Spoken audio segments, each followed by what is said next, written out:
$10 for bread. Australia's living costs are out of control. Family, you already know what to do. And if you're brand new too, thumbs up this video so YouTube can push this content out. Smash subscribe to join the tribe. And ring the post notification bell as well. This one is a little different. We've been talking about the U.S. economy. Would you believe it? Australia's economy is even worse. I actually know somebody from out there. We talk about this all the time. We'll get into that further in this video. All right, let's get into it. Has it just become normal to feel poor in Australia? Like, I went to Woolies today to buy some makeup because I wanted to save money and Mecca and stuff is a ripoff. So I was like, okay, sure, this is fine. Get to Woolies, start looking at the foundation, and it's like $35, $40 for drugstore foundation. I was like, what is going on? Am I just like, why am I poor all of a sudden? Why is this so freaking expensive?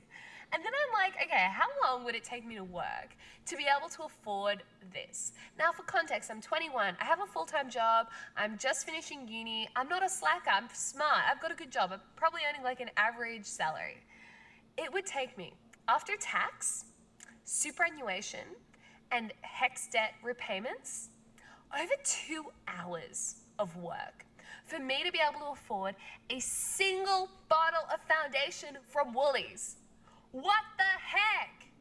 And then I had a crisis and I was like, am I poor? Like, why do I feel like I'm not able to buy stuff that I used to be perfectly fine to buy on a regular basis?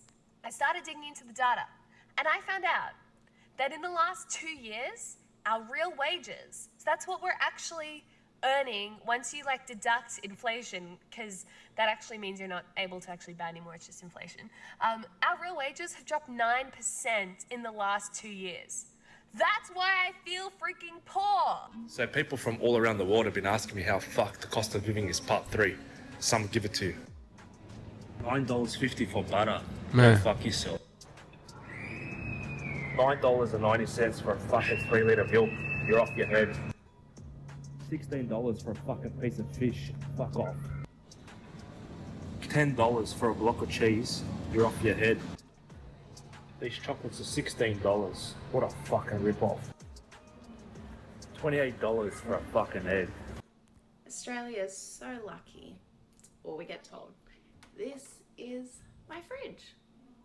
Day out from payday. But we're the lucky country that can't afford fuel, electricity, food, anything.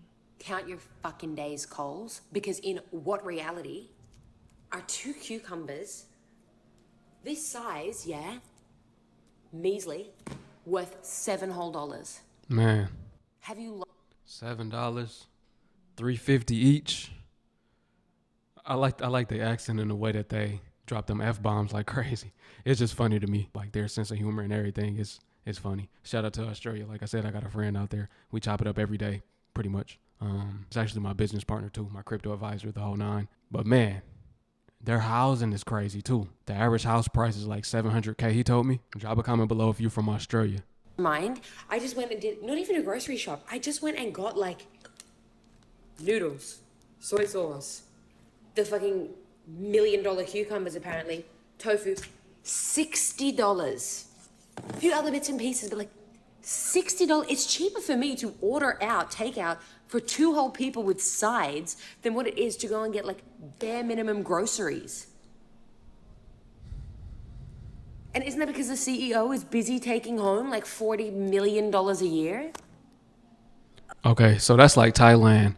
It's actually cheaper to eat out than it is to cook.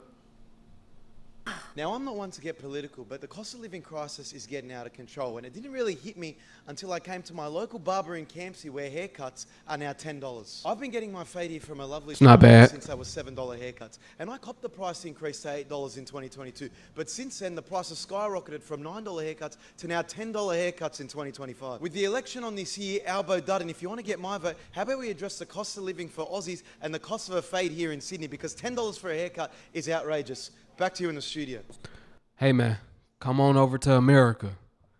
If we had $10 cuts, the line would be out the door. We'd be jumping up and down cheering if they brought back $10 cuts. Now, I know it's a little different between your hair and mine, brother, but I'm saying like cuts right now in America are 50 to 100 Easy. You're not paying lower than like 35, and that's the barber that might not be that good. You know, he not hitting you with the treatment. He not hitting you with the spray or none of that, which I really don't like. I don't prefer it, but I'm just saying, you can't get a cut for 10 no more. Maybe when I was a kid, right? When I was a kid, I could get $10 cuts, but as an adult, no, you're not getting a cut for that low. Living out here in Australia is crazy. Let me show you. 50 cans of Coke for $50. Oh, This block of cheese, nearly $14. $4.90 on offer for chocolate. No thanks. $7 just for some milk. How am I going to survive out here? I wish I could be proud to be Australian. Look, don't get me wrong, I am proud to be Australian. It is one of the most beautiful countries in the world. The people here are amazing.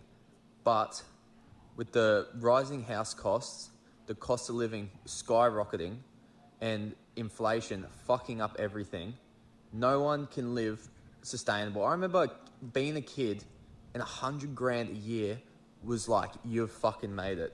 You were living in a nice house on the water, had boats, jet skis, 100 grand a year. You can't even fucking make it by with that anymore. For example, today I was at Woolworths, and this poor lady, she would have been in her 30s, and she had 3 kids with her, and she was paying for $20 worth of food to feed her family with fucking 5-cent coins, sitting there counting them one by one. 5-cent coins. We're meant to be the fucking lucky country. Shit like that shouldn't be around. Shit like that shouldn't be happening. It's just beyond fucked. The cost of living has fucked up everything, and it's just slowly getting worse and worse.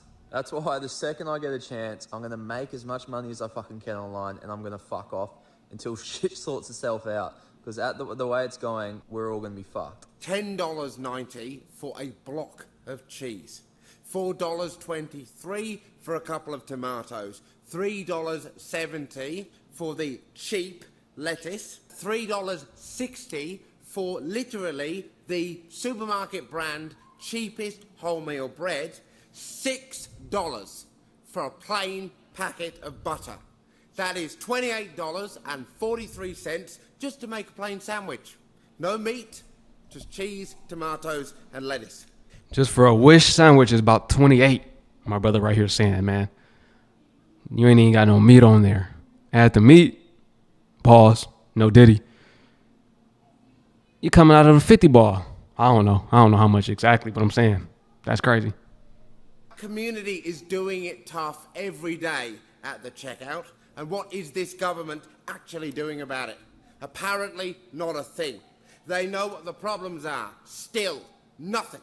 The government needs to break up Coles and Woolworths. These massive corporations are making millions in profits while people have to make the choice between starve or pay their exorbitant rent. Now, one of the reasons Coles and Woolworths gets away with ripping us off is because either directly or through third parties, they donate hundreds of thousands of dollars to the Liberal and Labour parties in the last decade alone. Well, look where that has got us. $28 just to make a sandwich. I did a $900 grocery shop today, $909 to be exact. And you know what gets me? You know what gets me about this? People say cost of living, but this is just how much it costs me to feed my children for a fortnight. And yes, I made the decision to have 4 children and 2 cats. But the fact that like 2-3 years ago I could feed them for $400 a fortnight and now it's costing this much shows me just how much it's going up. When I was 18, it cost $1 for a loaf of bread. I just paid $5.70 for a loaf of bread. I had to get 2 loaves of bread. 3 litres of milk was $7. And I live in the country, so I have to stock up. There's no other choice. Otherwise, I have to go to IGA, which is 20 minutes away from me, and I pay like triple what I would pay at Aldi and Coles. So it was $570 at Aldi, and the rest was at Coles. And the thing that gets me is this isn't even the cost of living. It's the cost of breathing. You have to eat to breathe to survive. And I don't understand how we can talk about everything else that's going on in the world right now, but we can't talk about how we can't subsidize groceries for everyday Australians when there's mining companies, when there's gas companies, oil companies that aren't even being taxed or like taxed insignificantly compared to what their profits are. Is it just me, or does anyone else really fearful? Like, are you fearful for the future? I'm fearful. Like, what are my kids going to do when they turn 18? How are they going to live? I don't know. There's nothing special in this grocery shop. It's just the basics. If you're planning to... She said she got to spend $900. She almost spent in a band to feed her family.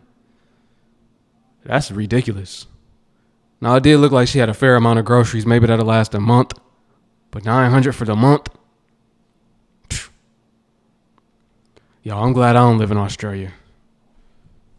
To Australia, I believe it's important for you to know that Australia is in the middle of housing and cost of living crisis. I don't usually talk about this because it's really stressful, but I think it's important for you to know and consider this before you make any decision. The cost of goods are going up because of inflation, but what's hurting the most is the endless interest rate hikes. Whether you're paying a mortgage or rent, the interest rates went so high that people are paying more than $1,000 a month on their mortgage repayments or their rent.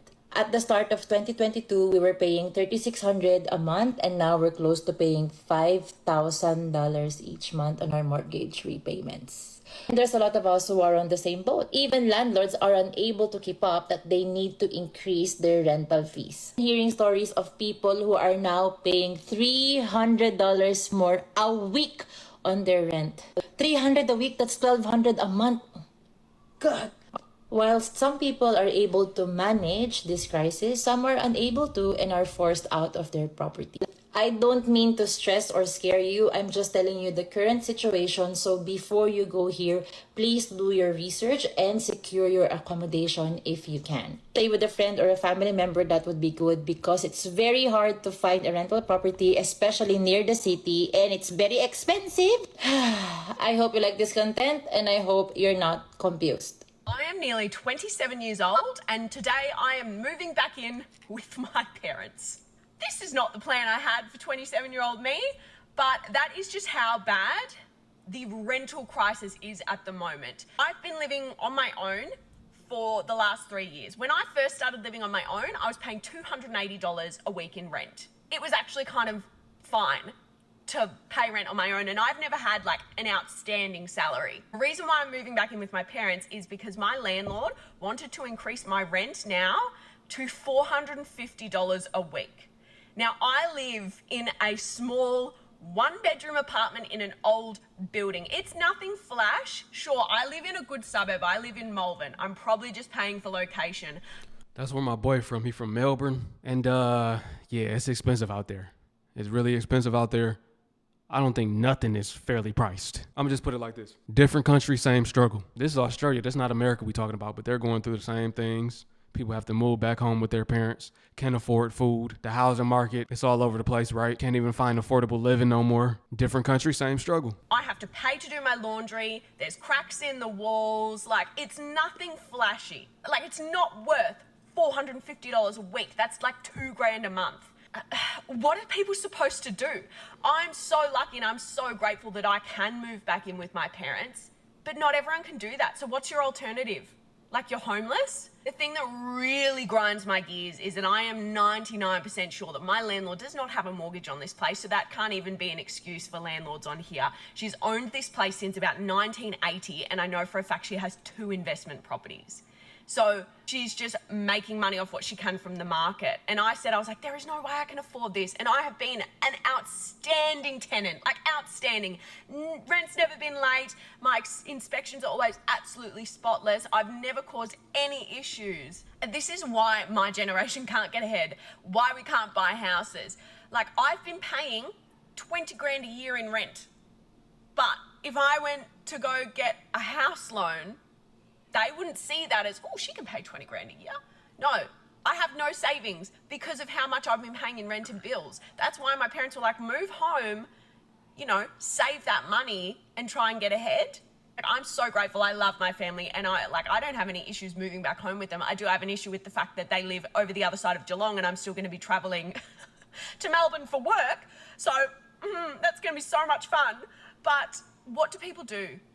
I'm so lucky I have such a great family that I can move back in with, but what's the alternative? Homelessness? Like, the government really needs to get on top of this, because honestly, the state of the rental market at the moment is absolutely fucked. The cost of renting has hit a new record high. The average across the country is now more than $600 a week. The latest data from CoreLogic indicates there's been a rapid rise in the population since the end of 2022. Fewer people living together in share accommodation has also contributed to a significant rise in prices. Most expensive place to rent is Sydney, followed by Canberra, then Perth. Even the news, they said the average is $600 per week. Every single person quoted the amount that they pay in rent per week. Are y'all charged per week? And if it's no Australians watching, if you know somebody from there, I didn't ask my boy, but are y'all charged per week instead of per month? If so, that's crazy. So every single week you have to get money taken out of your paycheck to go towards rent. We couldn't fathom that here. I mean, maybe that'd be better for some people, but nah, man. Every week you got to worry about, oh, nah, I got this large portion of my money getting took for rent. We are living under the poverty line. We're living under every poverty line. We can't survive. We are being driven into homelessness. $9 per fortnight increase in Commonwealth rent assistance alongside rent hikes in the highest inflated market in the country right now, that of housing and rentals. There is no way you're not driving homelessness of Australian citizens by ignoring the rate of job seeker. You've done a couple of things, but there's always a desire for more. Is it particularly hard at the moment? Because you represent really disadvantaged people. Yeah, and that's why in the budgets that I've handed down, we've found billions of dollars to try and strengthen job seeker or Commonwealth rent assistance or energy bill relief. You know, the increase in Commonwealth rent assistance since we've come to office is about $60 a fortnight. About 40 of that is policy decisions, about 20 of it's indexation. Job seekers about 120 a fortnight. Only about a third of that is our policy decision, 2/3 of that is indexation. And I know that there is an appetite to go further than that. You're not going to announce going further now, but can we just get some clarity? Do you have a desire to go further on job seeker? What happens when we sit down and we put budgets together is we work out what is the best, most meaningful, most responsible way to help people. And in the budget last year, the job seeker increase and rent assistance. This time around, rent assistance, energy bill relief and cheaper medicines. And so we're always looking for ways to help people, especially people who are most vulnerable. In Australia, they said they have the worst housing market, and clearly you can see it. These people are being taxed. And when I say taxed, I mean that's slang for they're paying a lot in rent. It's taking up a large portion of their income, and then the rest goes towards food. I mean, and the basic necessities, the basics are now super expensive. It's no different than America. It's just worse. I do think they make a little more than us out there though, per hour on average. So when we do the comparison, I like somebody to do the comparison for me in the comments pretty much, if you can. And let's see the difference. What percentage of their income goes towards housing versus ours? What percentage of their income goes towards groceries compared to ours? And let's see the difference. Family, if you made it to the end, I appreciate you. Peace. And to my Hebrew fam, shalom. I will catch y'all on the next one.